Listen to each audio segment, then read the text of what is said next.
Welcome to VC story teller channel.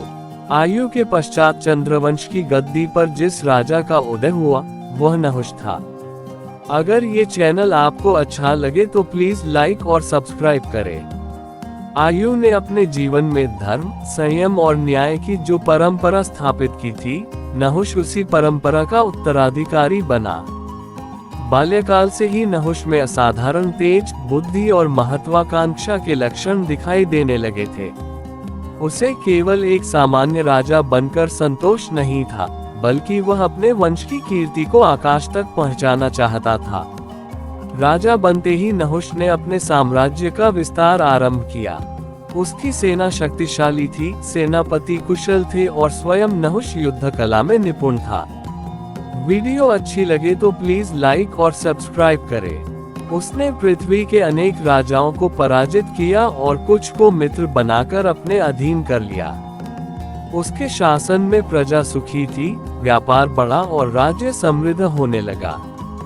चारों ओर उसकी वीरता और विजय की चर्चा होने लगी। धीरे धीरे उसका यश केवल पृथ्वी तक सीमित नहीं रहा, बल्कि स्वर्गलोक तक पहुंच गया।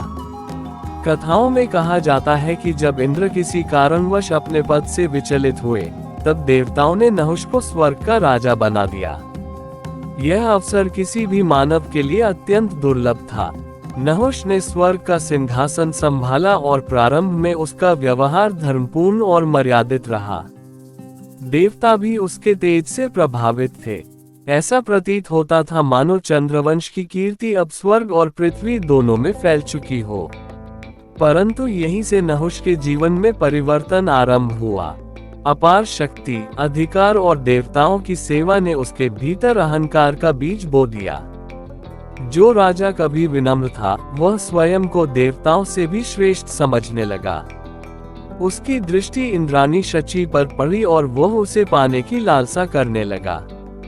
यह इच्छा न केवल अधार्मिक थी, बल्कि उसके पतन का कारण भी बनने वाली थी। नहुष ने ऋषियों और देवताओं को अपने आदेशों से अपमानित करना शुरू कर दिया। उसने सप्तऋषियों को अपना वाहन बनने का आदेश दिया और पालकी पर बैठकर चलने लगा। ऋषियों का यह अपमान धर्म के विरुद्ध था। एक दिन पालकी असंतुलित हुई और क्रोधित होकर नहुष ने अगस्त्य ऋषि को लात मार दी। ये क्षण उसके जीवन का निर्णायक मोड़ बन गया। वीडियो अच्छी लगे तो प्लीज लाइक और कमेंट करें। अगस्त्य ऋषि ने उसी समय नहुष को श्राप दे दिया कि वह अपने अहंकार के कारण सर्प योनि में गिर जाएगा। श्राप पड़ते ही नहुष का तेज नष्ट हो गया।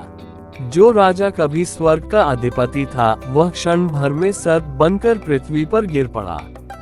उसका गौरव, उसकी विजय और उसका अहंकार सब कुछ मिट्टी में मिल गया।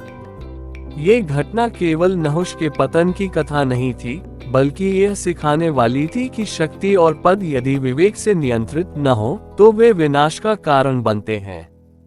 नहुष का जीवन चंद्रवंश के इतिहास में एक गहन शिक्षा की तरह दर्ज है। आयु के बाद उसने वंश को अपार यश दिलाया, परंतु उसी यश ने उसे अंधा भी कर दिया।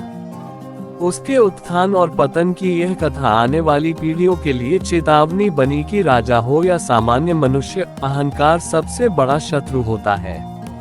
चंद्रवंश का विस्तार नहुष से आगे भी हुआ, पर उसकी कहानी सदैव ये स्मरण कराती रही कि धर्म और विनम्रता के बिना कोई भी वैभव स्थायी नहीं होता। अगर ये चैनल आपको अच्छा लगे तो प्लीज लाइक और सब्सक्राइब करें।